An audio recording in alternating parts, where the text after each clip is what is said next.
What's up, everybody? Welcome back to another episode of Link Live, episode 8 this week.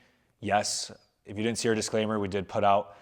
We are in the process of reviving, redesigning, and bringing you guys a better quality for our Link Live and Behind the Links series. So we took a little bit of a pause.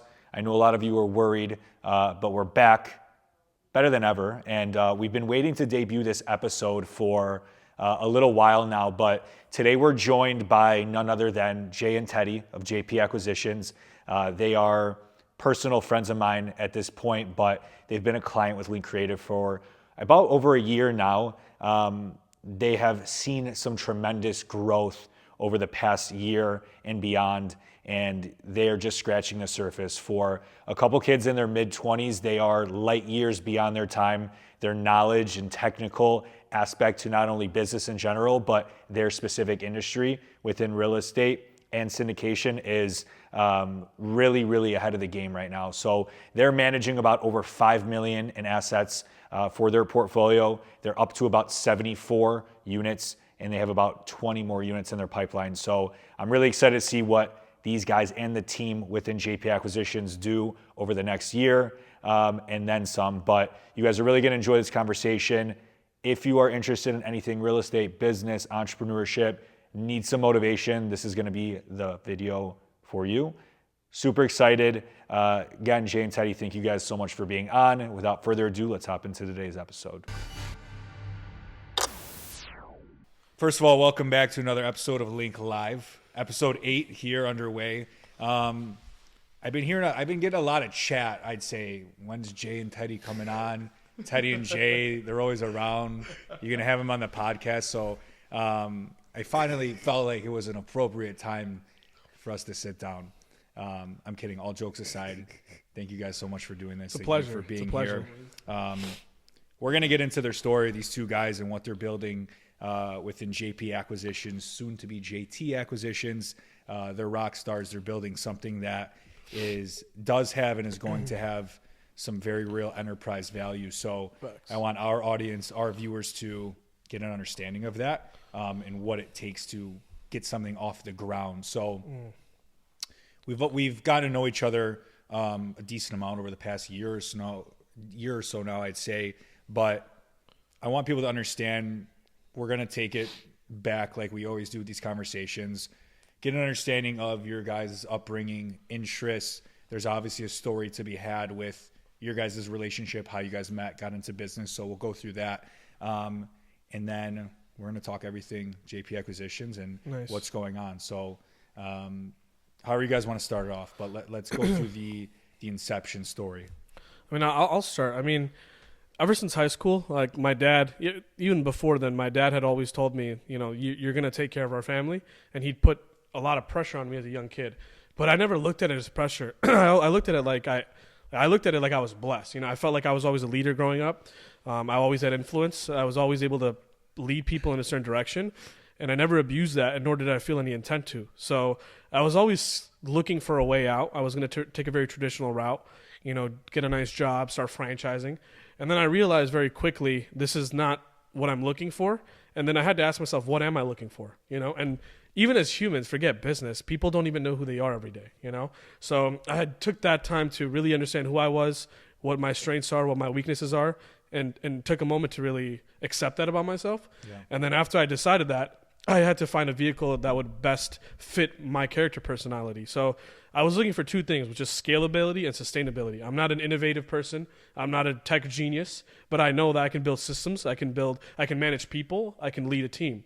So real estate was what's incrementally what led me to that, specifically multifamily. We can get into the weeds of that, but I started researching about multifamily syndication in specific, which is pooling money together to buy an asset with a GP and LP structure.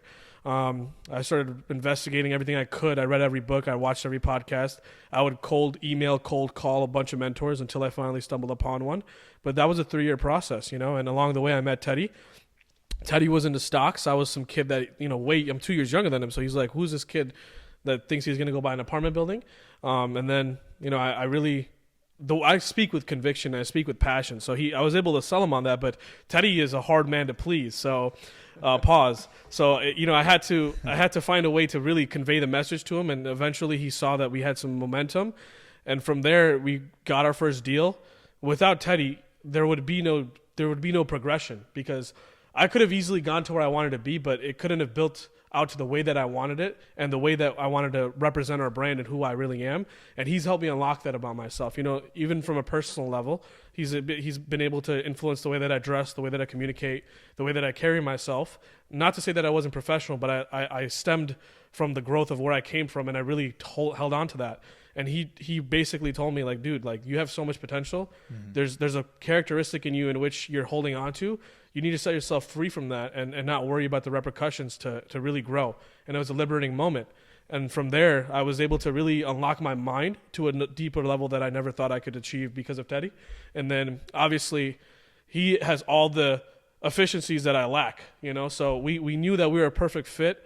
And the hardest thing you would know personally is finding a partner, finding someone you could bounce ideas off of. Right. You're facilitating a show here, but someone to bounce off of and counsel is very important, and I saw that every time I'd get overly optimistic, Teddy would shut that shit down. I'm sorry, I don't know if we're allowed to do that here. Yes, but all you want. and then it would be the opposite in terms of certain things. So Our trajectory was natural, and I never knew Teddy before, like, into that level. But it was the way his principles were, the way his foundation was. It was very clear to me who I wanted to partner, and every single day we spent together, it was more evident. Nice. Yeah. Let's shift for a second, Teddy.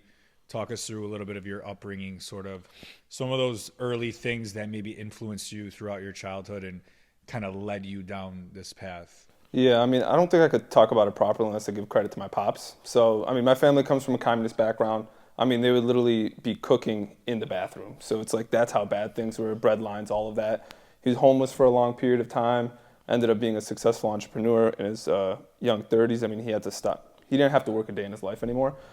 Fast forward when we moved to close by New York, and then fast forward again to 2010 when we moved to Chicago. Throughout that time, I was like bouncing around a lot of different friend groups, trying to figure yourself out, like Jay was talking about.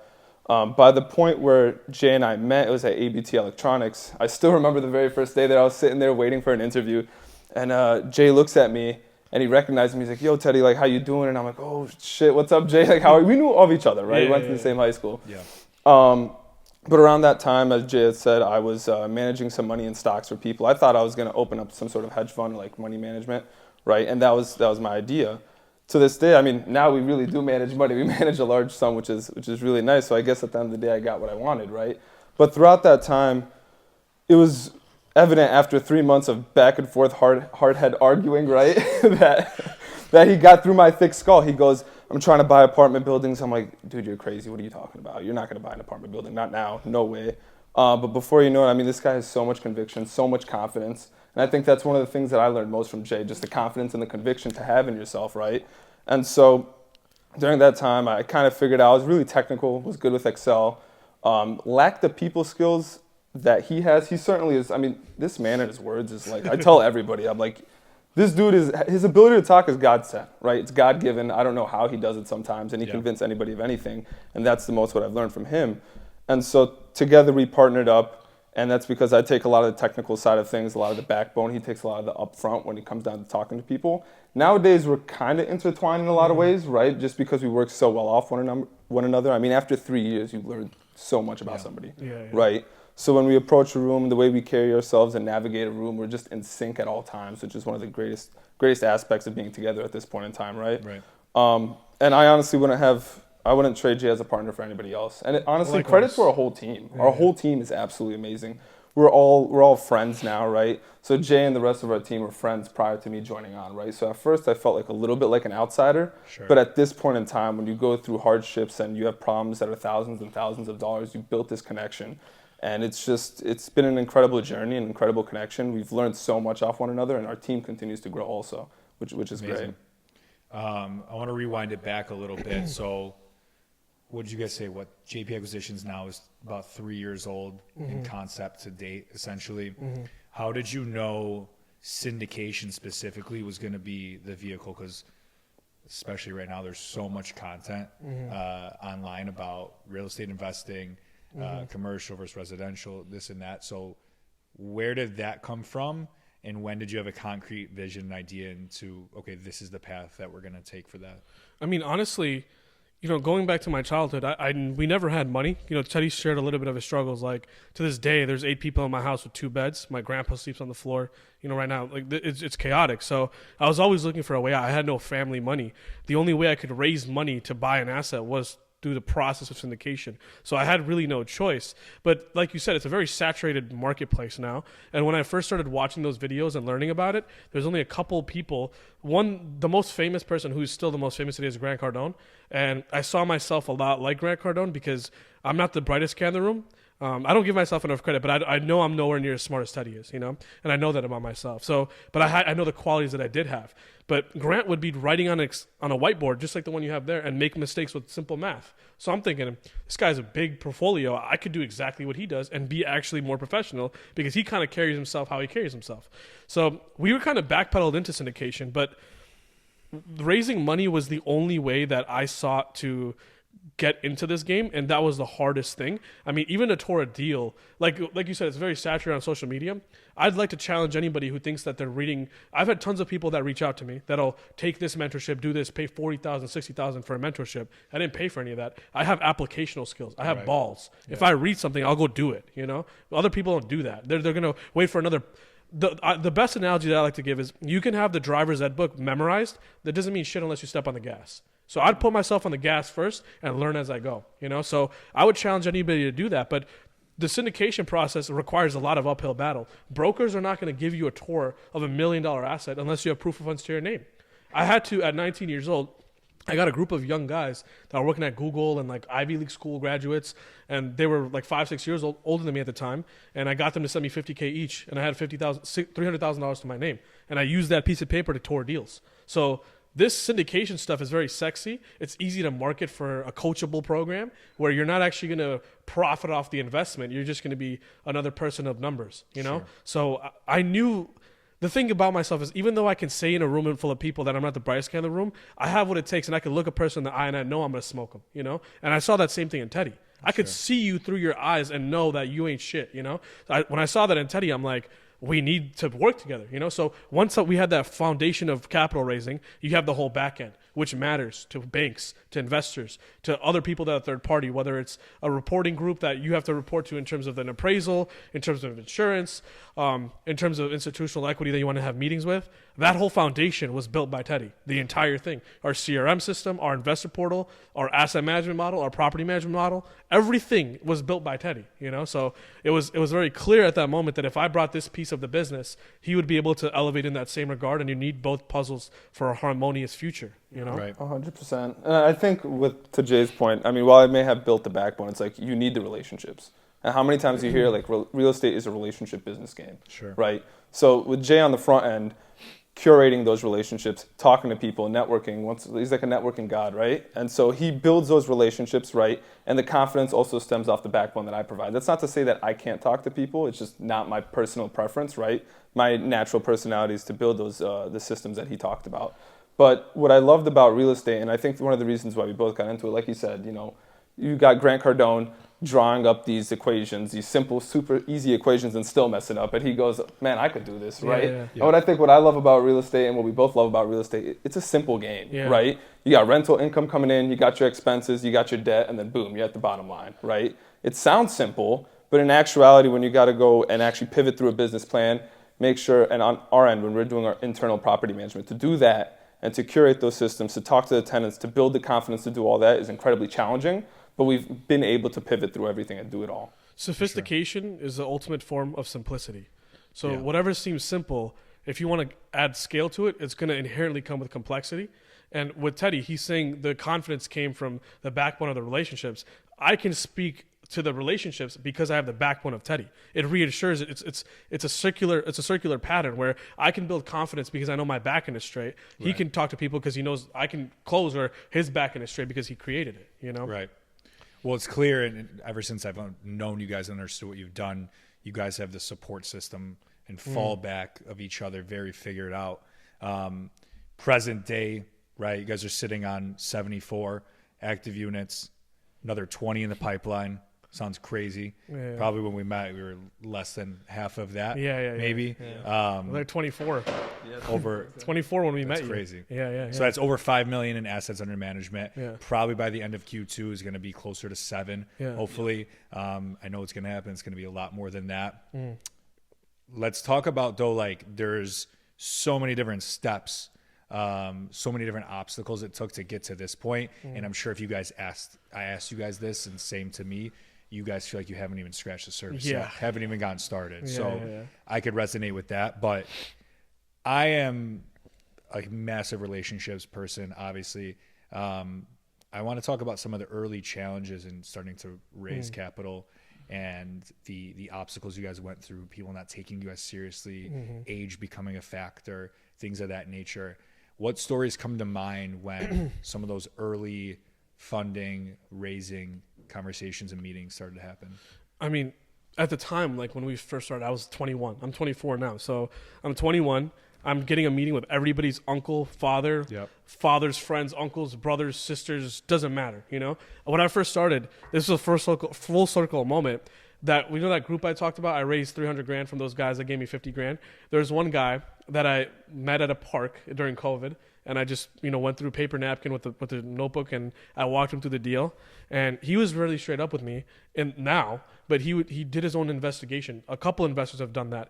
They'll, see different shops, because syndication is a very niche thing. They don't even know what that is. They'll start looking up other companies. But at that moment, even as a young kid, before I had any assets, I knew what would be my separator. Everybody asks in business, what separates you from another business? I knew it'd be our service. Because once you get really big, you can't have access to the people that run the company. I knew that these people are not...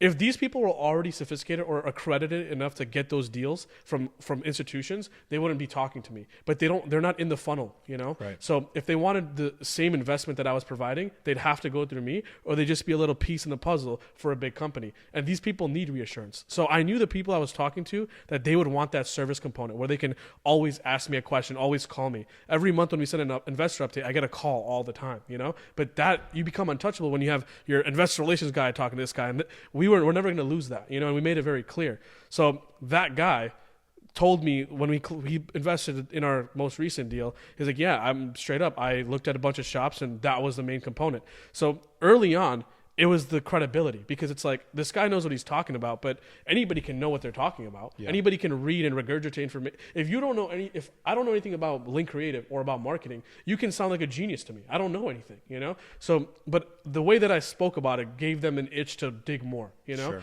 So the biggest thing was credibility. That was a younger guy. When I'm talking to people 40, 50, 60 years old, they're looking at me like, when I was young, I thought about doing something like that, but I didn't have the balls to do it. So why would I trust this young cocky kid, And he's cocky for no reason. He has nothing to his name, So that was the biggest thing. But honestly, like, people find people, and through enough hardship of me constantly, I took thousands of meetings. My first deal, we raised $263,000. I took so many meetings to get that money. But throughout that time, I learned that I didn't even learn this. I really just had it in me. Like, if I want something, you're not going to tear my emotion down. Like, just because I get 50 no's, I'm not going to be emotionally offset from that. It doesn't matter to me, because I knew what I wanted. So I was always really hungry. And I guess the main battles, that was on the investing side, but you can't even tour a deal without the money, man. So it's like, the brokers didn't take it seriously. It's full circle with the broker as well. I remember one of our brokers, Jack Caston, he works at AIA. He told me, he's like, yo, Jay, I think you're shooting a little bit too high. I think you should start here, And like, he was straight up about it. And now, he's sending us exactly what we want. And it was nobody's taking us seriously, and rightfully so, man. Like, if you want to go tour a $5 million house right now, the broker's gonna be like, all right, what do you do for a living? You say you have Link Creative, cool, but he can Google you, and off the rip, he'll know the momentum that you have, And the brokers are looking at us. There's no website, there's nothing, it's just me. So just us getting the bottom tier of deals and the funnel of bottom tier deals where people didn't want them and stuff, and that's what I was filtering through. The hardest uphill battle was the mix of the deals and the equity, but the biggest battle is not those two. It's yourself. It's the battle with yourself. It's do you have the mental endurance and the mental toughness to keep going? How badly do you want it? These are things that I ask myself, because there's a point in time, even before I got to the point where I was talking to investors, I had a conversation with myself when it came to like syndication is very sophisticated. There's SEC requirements, there's Reg A, there's Reg B, and that type of stuff. And I was really confused and I was like overwhelmed. I remember I was working at Von Maur.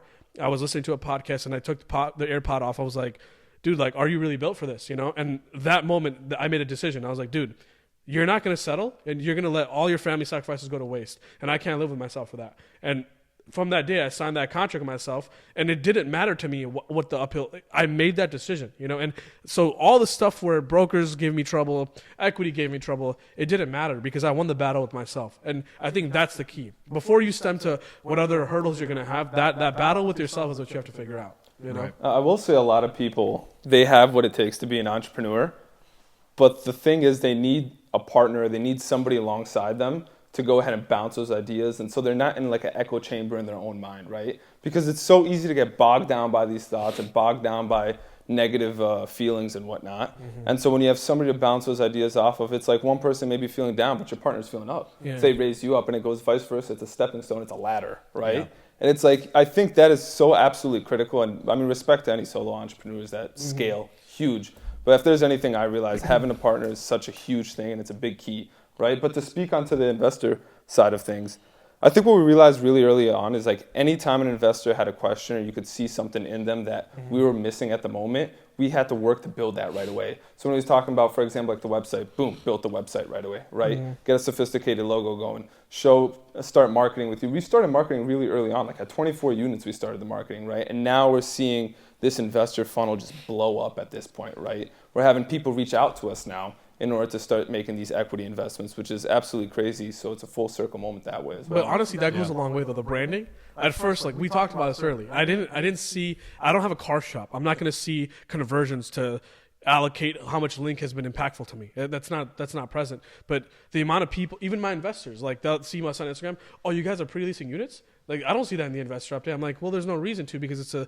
synopsis of the deal. You know, we're not going to get to the nitty gritty. But that gave them another funnel to see our operations, see the people that are running the show. It gives them a comfortability level. But on top of that, it builds our brand, bro. Like there's been so many times I'm just at the gym or I'm just walking out and about, and somebody would be like, "Yo, aren't you JP Acquisition?" I'm like, "Yeah." And I went to school one day, and this guy asked me that, and it's kind of cool because even though they don't have any influence of investing in my company, I know people are talking about it, and this business and whenever you're raising money, it's about money, and it's going to be people. Like you can put $10 million up for marketing. It doesn't matter. If your boy tells you that you should invest here, you're going to invest there, you know, and that branding presence really helped, you know? For sure. Yeah. I think what we used to talk about, your guys' job through social is to make people, yes, gain an understanding of what you do, but make them feel comfortable. Yes. Especially when you're talking about complex terms, complex deals and stuff like that. When it comes down to deciding some of these areas you guys are looking to invest in, they may not be the most luxe and lavish, right? But it's for a reason. Yes. So I want people to gain an understanding of why the deal equation works the way it does, and then how you guys like go about deciding, okay, for this job we need X amount of capital, which means we're going to divvy it up this way. We may need X amount of investors. How does that differ project to project? I know. I'm so happy you brought that I've been up. saving that one. Yeah, we've been wanting to talk about this. We did. I remember I even threw it in the group chat to talk about it. Yeah. No, so the thing is, when you look at the Chicago market or any market really, especially take the north side, for example, Lincoln Park, you're going to pay a premium. But it's like, why are you paying a premium, right? If you look at the buildings in that area, it's really well-kept buildings, high-end finishes. You know the leasability is extremely high, right? There's a premium to pay for the flashiness of it, right? We may not think it's flashy, but really if you look at the whole world, that's a pretty flashy asset. So you're going to be paying these higher price per doors.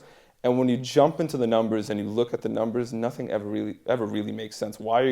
Two things. One, you're going to get crushed by insurance and taxes, right? And interest rates. And interest rates also. But two, there's really no upside in terms of the rent that you can charge on these units, right? What happens is typically there's large firms or out-of-state buyers or mom and pops who hold the asset, and all those people maximize the value, so there's no juice on the bone, right?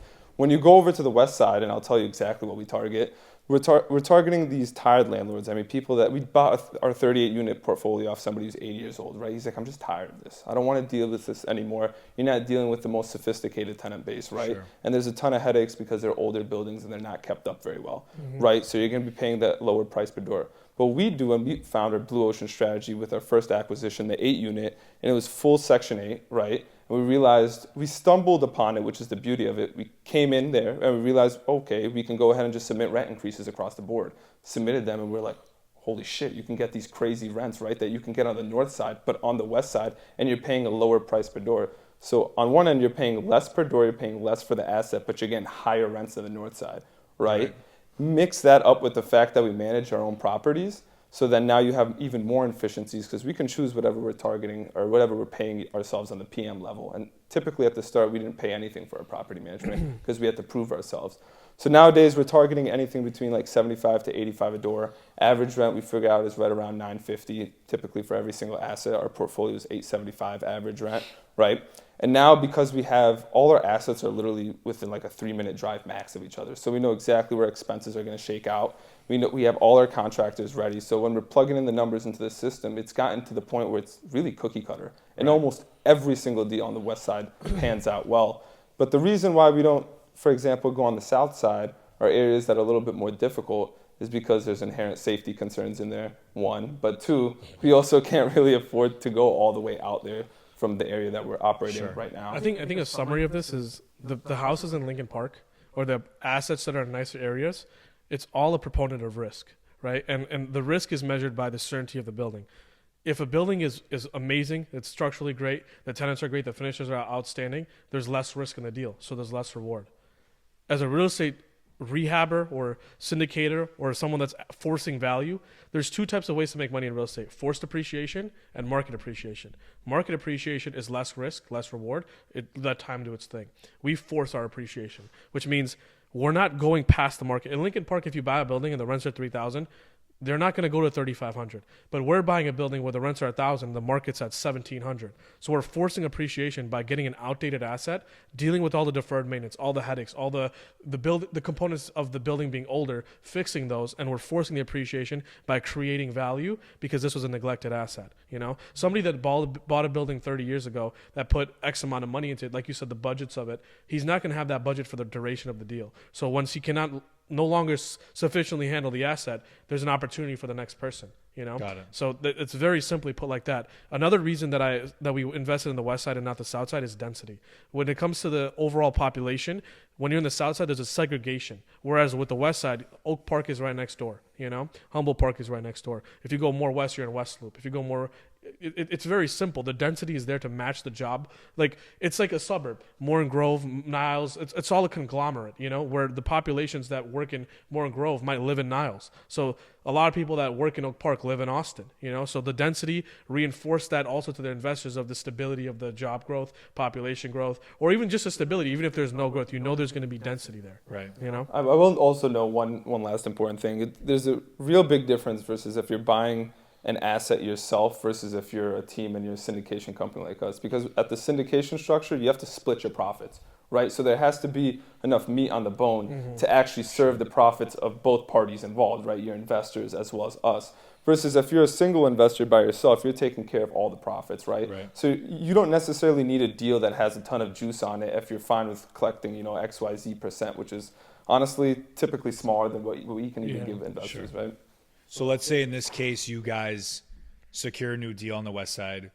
How does the process start when you're like, we need to raise X amount and we need X amount of investors? What are those conversations? I think Teddy can go into the details of it, but for me, whenever Teddy sends a deal, he'll underwrite the deal. I'm looking at it very simply. What's the total capital raise based off these components? What's the average rent? Okay, the average rent is this. I already know I'm going to get the upside. What's the condition of the units? Typically, on a great deal, I can tell off the pictures, 6-7K a door or 10-12K a door. Easy. And then from there, let's say you have 10 units, you're going to put 10K a door, $100,000. I'm going to raise $100,000, add another 20% in contingency. If you know anything about construction, there's going to be change orders. So add another 20 grand buffer, conservatism. Then you have your closing costs, which we inflate as well by about 10-15%. Then you have your acquisition fee, which we pocket. And then overall, you just have reserves throughout the duration of the deal. With that those three components, you know right then and there what your raise is going to be, and you can break down each item. So for example, Teddy will look at, okay, if we have X amount for closing costs, what are the line items that cost is being allocated to? For the CapEx budget, what is the exact, and the bank wants to see that, you know? So when I'm raising money, I just need that foundation right there, and I can sell the deal to investors, and it's a very simple process. If you showed me a deal and you showed me the pictures, Teddy and I, without looking at the model, can tell you how much we're going to raise, just off the experience of it, you know? Yep. And I think also another point of that is like what I always preach is like don't bite off more than you can chew, right? So we're not going to go to like Gary, Indiana out of nowhere when we don't have the infrastructure to do so, right? It just makes absolutely no sense. Hence why all our buildings are right next to each other so we can have that like operational efficiency, right? So at this point in time, and I'll get a little bit of what we're going to do down the road, but at this point in time, we're really focused on that $100 million West Side portfolio because that's our bread and butter. That's what's going to carry us through thick and thin, right? It's not like the stock market where right now Donald Trump hit us with these crazy tariffs. Everybody's worried, right? With our assets and our bread and butter, we're not impacted by tariffs unless construction costs aside, right? But you're still achieving those high-level returns. And so after the $100 million portfolio on the West Side with the operational efficiency, that's when after that we'll branch out to Indiana or maybe run a development play, you know, branch out into more activities, right? Yeah. And that's what we're going to be doing down the road, though. Aside from capital, what are some of the main factors, attributes in these investors you're looking at? Like, do you care? I do. Do they need to be strategic at all? No, I do. So there's two types of investors, right? Actually, there's three types. There's one that just trusts you, or they trust somebody that trusts you. So if you invest $100,000 with me, and then I do you well, and you tell your boy, he trusts you by default. He doesn't even care to talk to me. I have plenty of those investors. The second investor is he himself knows that he's not the most savvy, and he's very, there's no ego. He knows himself, and he knows if I want to achieve this is the best path to do it, and they trust us, and they'll ask us very comprehensive questions, you know. And then there's a third investor, which is the one that's going to call you every meeting. I had 12. Let me give you an example. There's this one investor that gave me $120K for a 30-unit deal. I met with him 12 times, 12 1 to 2 hour meetings before he gave me $120,000. But people will be like, oh, why do you want to go through that hassle? That guy knows now exactly every single component of our model. So if I send him a deal and I'm like, hey, do you want this deal? I incentivize him perfectly as well.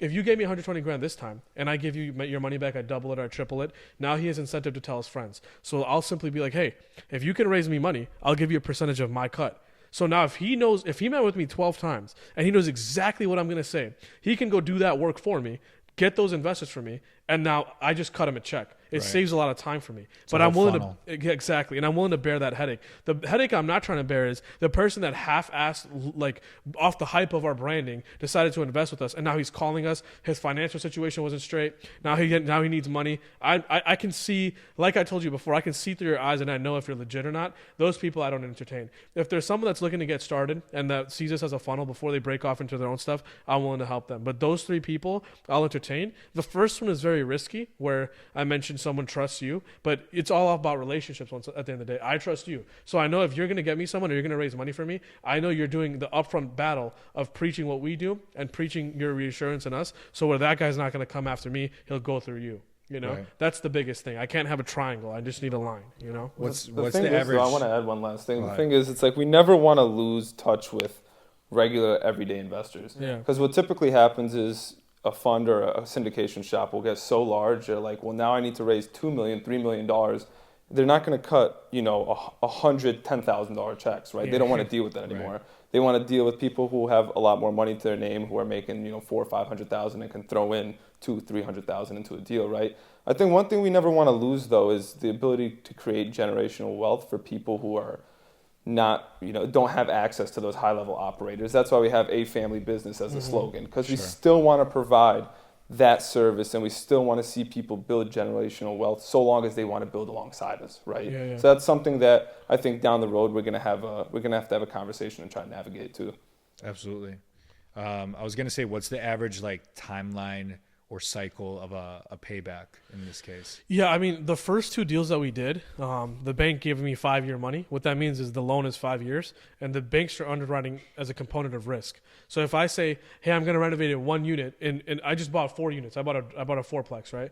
And they're like, okay, this guy can't mess up in 4 years or 5 years, right? No matter how much he goes through, he can't mess up in 5 years. So the risk is less because they've extended the loan, Right. which lowers my flexibility to sell and take out profits. So minus those first 2 deals, our average deal cycle is like 2 to 3 years now.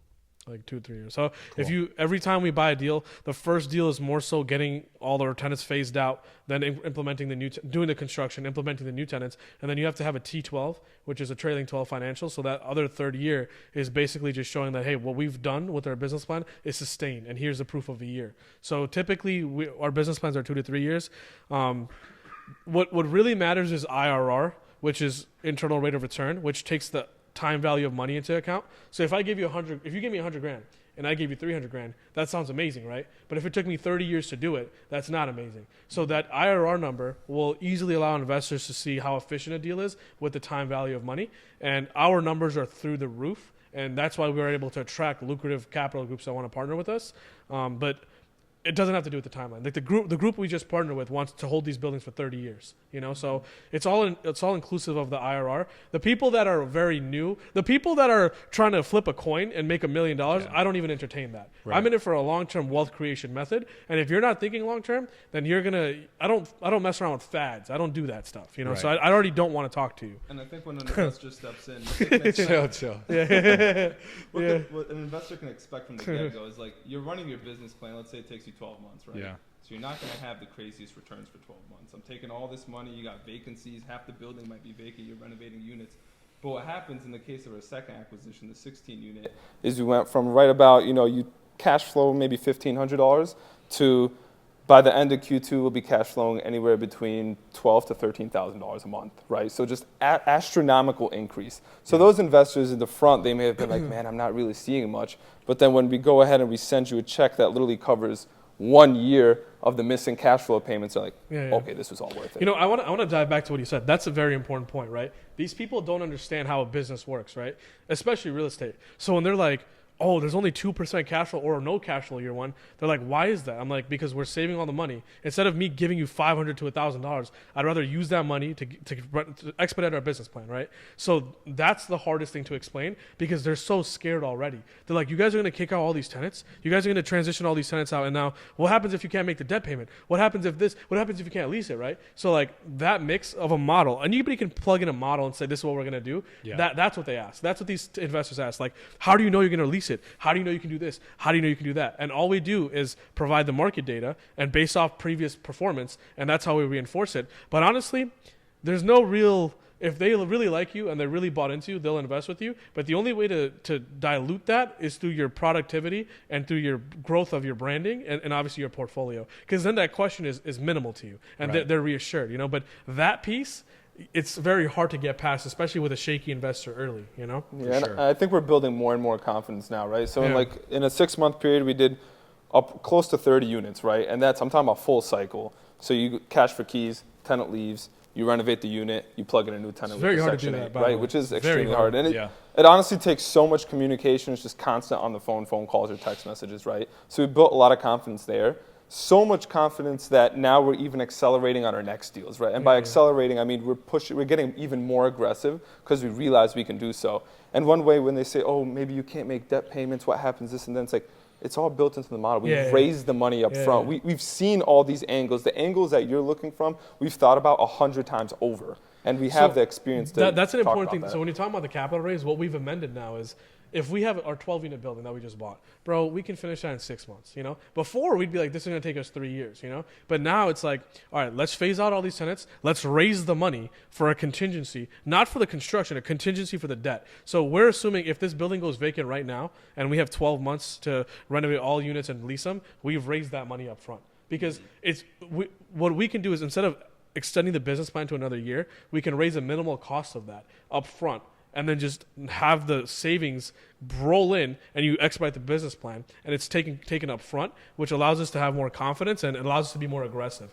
But that's happened through experience, of course. Yeah, so in other words, if like year one, you're projected to lose $100,000, we'll just raise that up front so we can meet all those payments. No, we'll raise Super like simple. 150 up front. You Like, guys are learning a lot of this strategy and tactic as you go. as we go. Yeah, certainly. And That's see the most that, important thing too. yeah, but that's why I love our investors, because they've seen us grow and they've trusted us. So like the people that have been with me right now, if you only have $20,000-$30,000 when our average person cutting a check is $100,000, he'll always have a spot on the table. You know, 100%. like that loyalty is there. You know, because Yeah, I love it. when we had nothing, they wrote it out with us. You know, sure. yeah.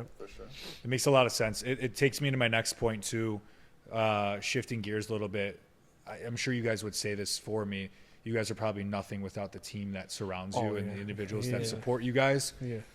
You have the internal JP guys, which I want you guys to touch on, and kind of who does what. And then I know there's a ton of guys between, you know, your lawyers and the contractors and stuff like that. Talk about how important it is. Doesn't matter if it's real estate, marketing, whatever industry it is, how important it is assembling that team, not only internally, but your surrounding guys that are helping you guys out. You know, it's all about incentives. Business is about incentives. So you can have, let's say you run a sales company, right? Or you run Link Creative. All right, this person's really passionate, right? He's really good with the camera, but he at the end of the day just wants to buy a nice motorcycle, right? And you know that. So you can push all the stuff that you can out of him, and once he gets a nice motorcycle, productivity is going to decline. There's nothing you can do about it, right? But then there's that person that is innately hungry, and he wants his skills to be flourished throughout the conviction of his skills, but also being reassured through the progress of his work. So if he's really good at camera and you're like, dude, you're doing a great job, us when we come in, we're like, yo, this guy's amazing, we want him, it reassures him and incentivizes him to work harder. But work harder for what? It's the vision, it's the leadership, it's the purpose. That sells itself. So what we've done is our purpose, our vision of where we want to get to, we've laid that out. And then we've incentivized people on our team based off what they want. Everybody wants to be somebody in a 30-year game, and everybody wants to be somebody for something that they're actually niched and valuable for. Sure. So, for example, Shrey, he does all of the tenant communications. So when it comes to a tenant leaving and him handing them letters, Shrey's doing that. When it comes to leasing, Shrey's doing that. When it comes to maintenance and keeping the tenants happy, Shrey's doing that. That is a hard part to do. That is the hardest part. The construction, anybody can go manage construction, right? But then it's the quality control, because you can get used to things, right? So if this GC's been doing good for you for the past 2 months, and you stop checking up on him, his productivity, his overall time and commitment will decline, because he knows we're just passing checks.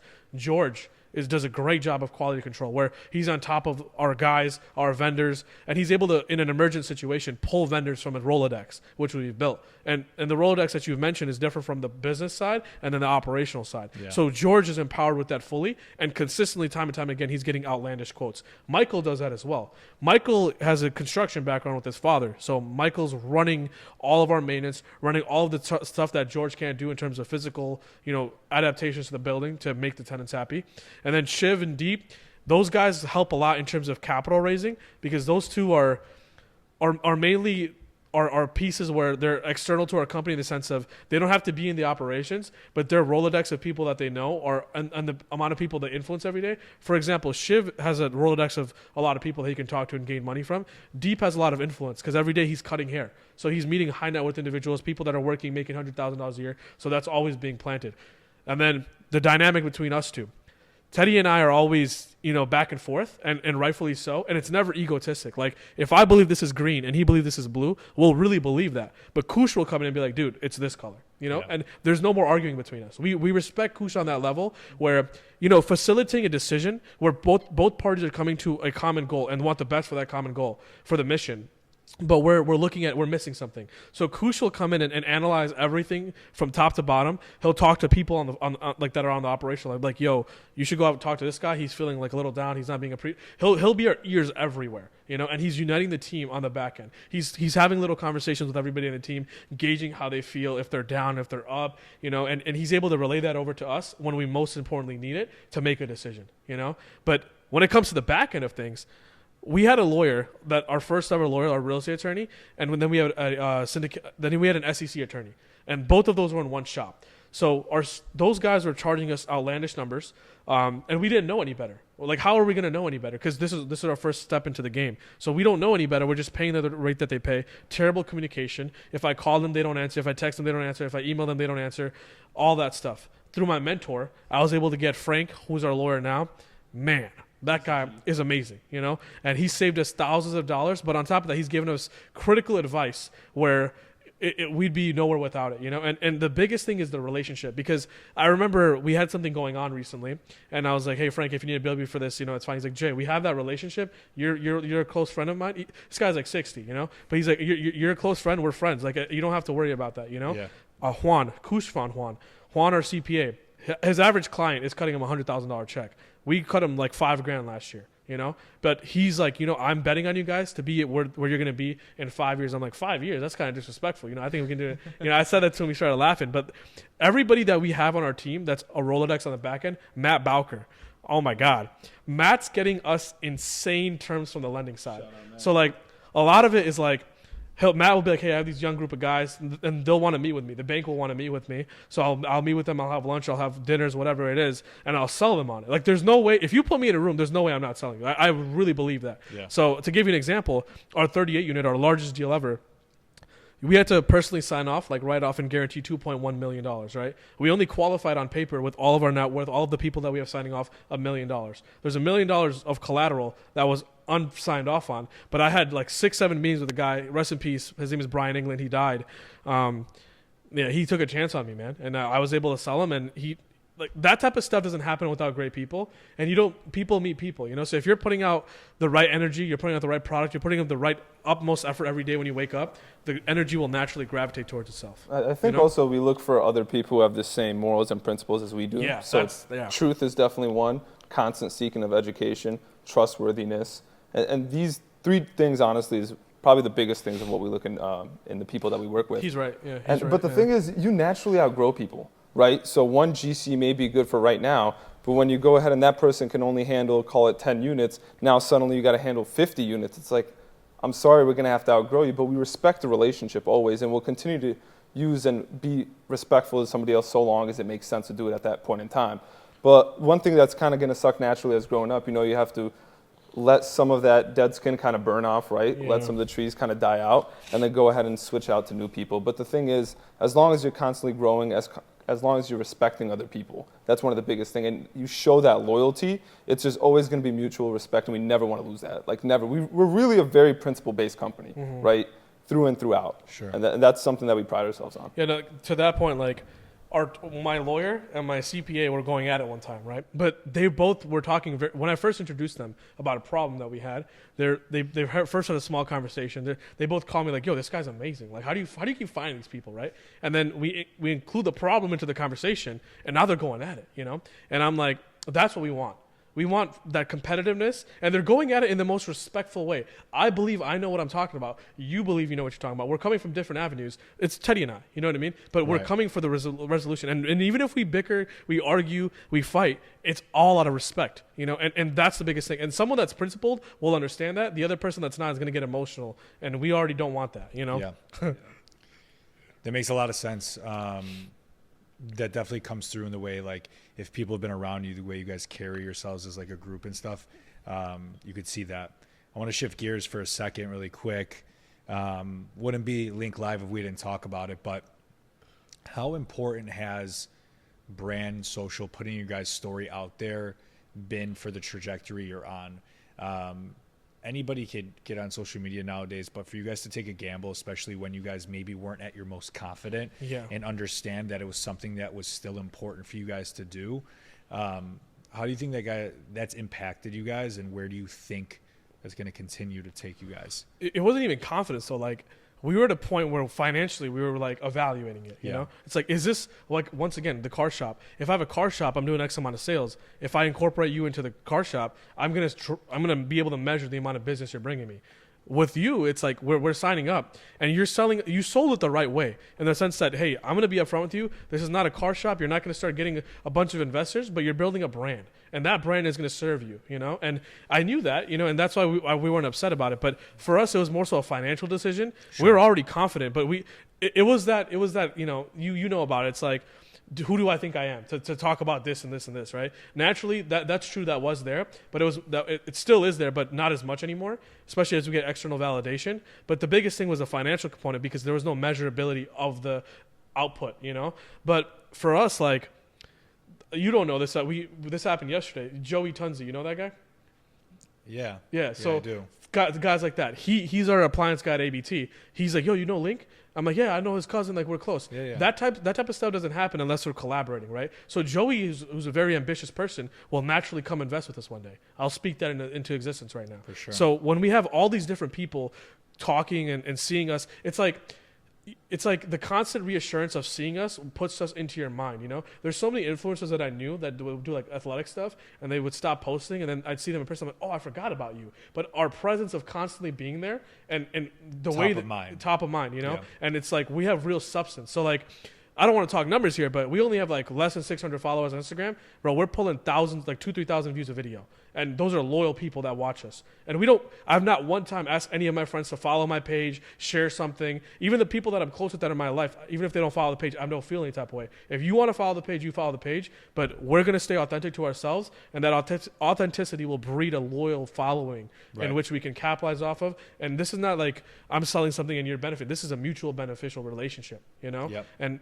that's been the biggest thing is branding, because even like on top of just like the outlook and people seeing what we're doing, it's more so the reassurance of what we can showcase to people. So when they see us and they look at our website, they see that we have an official website, then they look at our Instagram, and you get a dive for who we are. You know, the About Us page can only tell us so much, but the way that we talk on camera sells it even more, you know? So, 100%.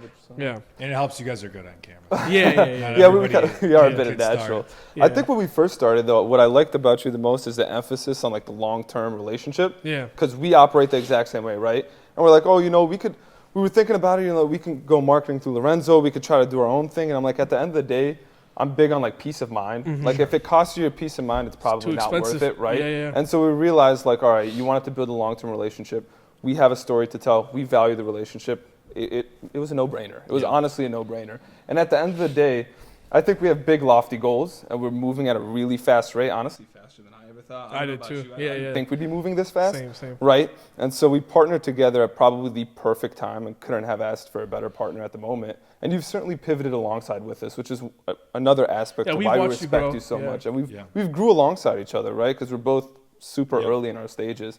But no, like to reiterate it, it's like you had great ideas of capturing what we wanted to go ahead and capture for the long term. The loyalty was there, the respect was there, the long-term vision was there, the pivoting with us when we were dealing with XYZ situation, it was all there. So like, because you value the relationship. Circle. Exactly. You know, and that's another thing that I want to dive into. You asked a generic question in the sense of why did you start branding, right? Why did we choose you? Right? Because I knew so many people that would reach out to me like, yo, let me do this for you. But it was like, no, Link has built his name for himself in the city. He's built a system around that. He's built a brand around that. So the synergies between your clients and my clients, that's what I thought to be more valuable. Sure. I already knew you were going to be professional. Anybody could do this, you know? Anybody that is into this can do this. But the level in which you're operating, the synergy of your portfolio in which you can intertwine all your clients, like you took us to Vertiport, like that was sick, you know? Like that type of stuff doesn't happen. Like, and the Avanti group, like all these people that we meet, there's so much money that's being floated around, and there's so much importance amongst all the groups that you have in your portfolio. And I know you choose it like wisely. You're not just choosing anybody that's going to cut you a check. You know, you narrate it with intent. And that's what we were attracted to, because a lot of people early on will just take money from anybody and get it going. That's why we talked about principle, because we were never like that. I don't care if I don't want to do business with you if I don't like you, you know, and it's not about you, it's about your foundation, you know, and your foundation was there. The way you were through our weathering of our storms, you've always stood 10 toes and kept your word on our relationship aspect, and you've weathered storms with us. But the main component as to branding is why we chose you. And the only idea, if it wasn't for you coming to us or me coming to you and asking you about Link Creative, just inquiring about it, you know, he's a DJ at Tao, by the way.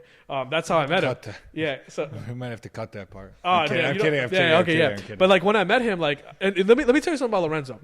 When I met him, I met him at the club, and he was just off his set, and I saw his Link Creative stuff all over his Instagram. I'm like, yo, you have that company? He's like, yeah. He's like, take my number down. The next day he texts me. A lot of people don't do that, you know, and I could tell he was hungry.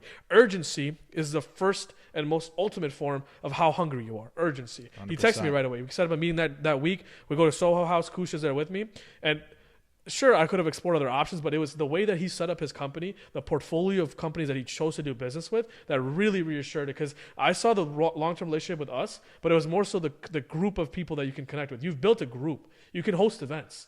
You know, like you can do that, you know, and you were looking at it from, I'm a marketing thing. It's like, I want to have live spaces in which I can fill people in. It's if you're a rapper, you don't make money off the songs. If you do 1 billion streams, you might make a little money. You make your money touring. You make your money putting people in chairs. You know, For and, sure. and you're able to do that with the wide facility of people that you do business with. You I'm know? kind of curious though. Is it You harder? can slap me my $20 later. Well, I was gonna actually ask you guys to do a testimonial after this one. okay. I'll cut that out. Yeah. I was curious though. Is it harder to like market for us, given the fact that we're not like easily people can't really see The what we blueprint do isn't very there, easy. You know, it's like there's a lot of technicalities to it. It's numbers. It's finance versus like a different company is doing like event planning or something like that, or like a music shop.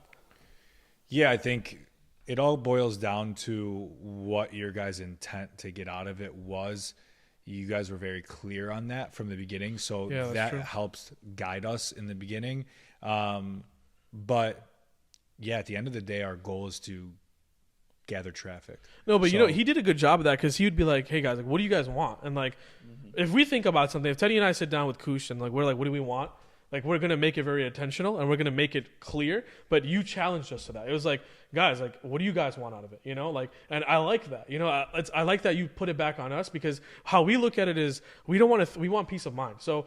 We can't we can't say, hey, okay, let's go shoot with Lorenzo, but then we don't have any intention or clarity or purpose, and then now we're mad at you because we weren't clear from the beginning. I like that from the initiative step. You said, no, what do you guys want? Think about it, and then we'll curate it accordingly. We were first learning here and there, you know, like I'd like, dude, this video's sick, this video I don't really like, but like through the natural progression, like it's found itself, you know, and Yeah. it's because of that first question that you pose is, what do you guys want? That's you the know? goal. Yeah. Well, we'll touch on it briefly. I know we're gonna probably tease it soon. You guys are gonna tease it soon. We're gearing up for a slight rebrand. Yes. So Yes. I want you guys to share what you can, but little change coming soon within the JP name. So Sure. touch on that a little bit. Why it's happening now. Yeah, man. So, I mean, I'll start off on how I created JP. There's a medical marijuana company named Viola.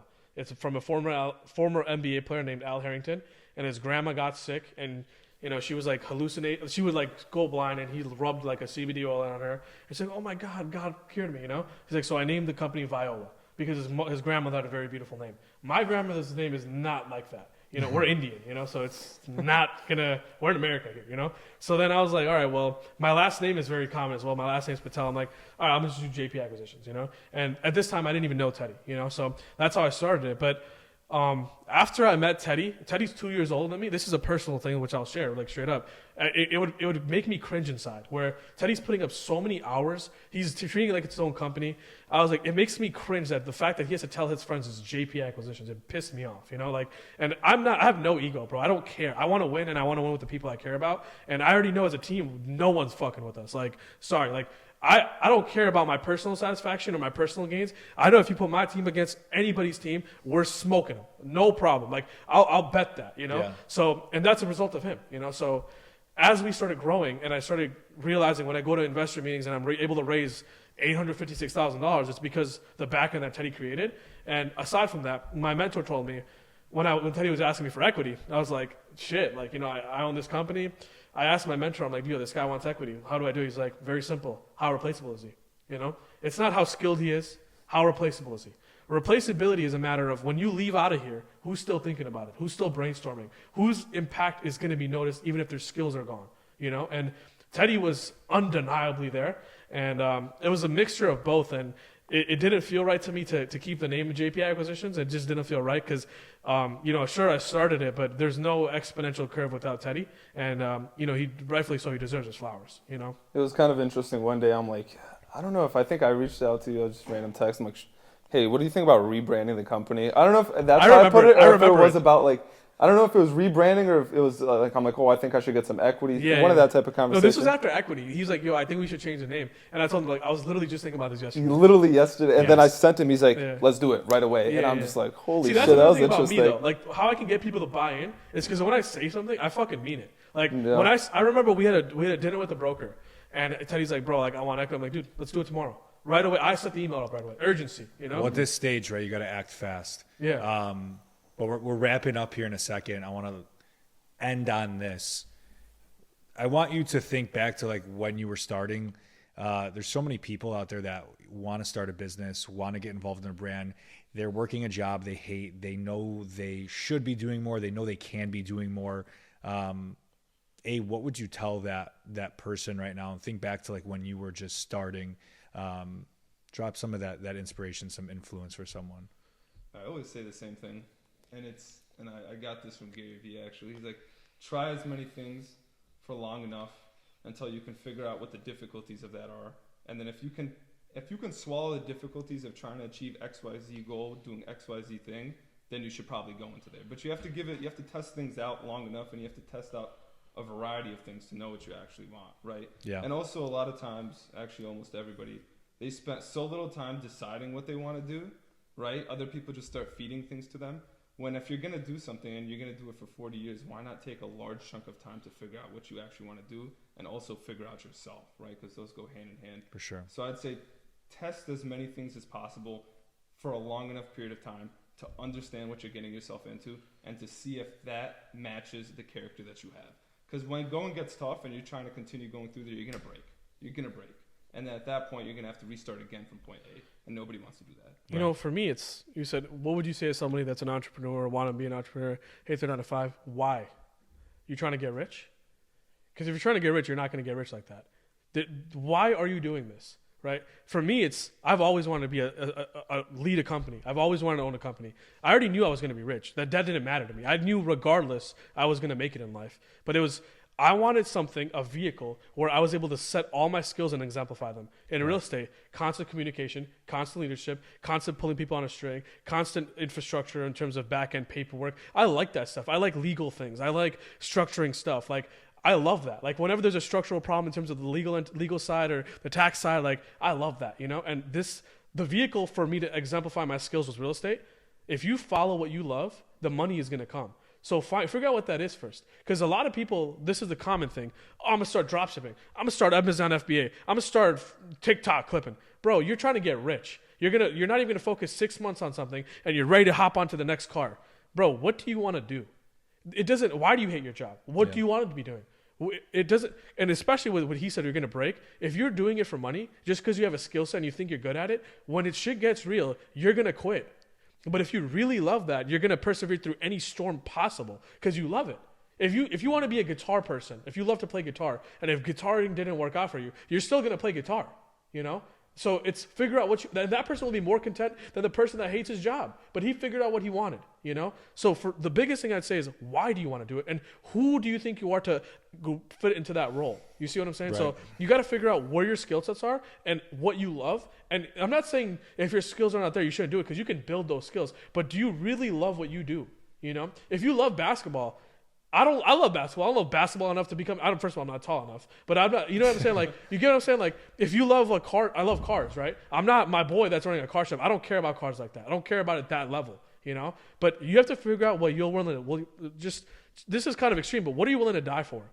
And if you're willing to die for that, the money will come, the happiness will come, and everything around it will come, as long as you put your best foot forward every day. The way that I look at it, I don't care if you believe in God. I don't care if you believe you're atheist. You believe in the universal powers and the rocks and stuff like that. If you work hard every single day, that entity will meet you halfway. The harder I work, the luckier I get. God and grind, those two. That's the motto. I'll say this one last thing. I don't know if any of you will ever notice this, but this guy's really passionate. He brings a lot of the emotional. I'm just very hard, straight to the point. Yeah, right? yeah. And I think you'll notice that throughout watching this. Yeah, I'm curious. I Funny, know. I want to watch this. Teddy's cutting dry. Yeah. He's the jokes over here. Yeah, I mean, Yeah, bro, yeah, dude, the thing about me is though, I won't even talk unless I want to. Like, if I don't fuck with you like that, I'm not gonna talk. I'm not gonna entertain it. But I'm the person that if I'm gonna talk into a conversation, I've heard everybody in the room, and I know that these people have the depth to talk about it. If I feel like they're just surface level, I'll just shut my mouth because it's not worth my breath. And that's something I had to learn, you know. But, dude, if I'm dead tired, this is how you know you love something. If you're really tired, right? Like, I'll be zero sleep and I have an investor meeting. The energy is just going to come out of nowhere. My passion will speak for itself. So those days where you're working, are you willing, that person that you're talking about, are you willing to go home after a 9 to 5, an hour home in traffic, you're lulled to sleep, 6 p.m., hit the gym. Now you have 7, 8 till about 11 o'clock to really work on your business, rinse and repeat, sacrifice family time, sacrifice friends, sacrifice everything, go yourself in a tunnel, lose everything, and just on a basis of maybe making it. You have to love something to do that. Why do you think your parents came here from wherever they came from and sacrificed everything? Because they loved you and they're willing to put that all up. You see what I'm saying? Find out what you love first. Love it. You know? Well, that was a really great finish.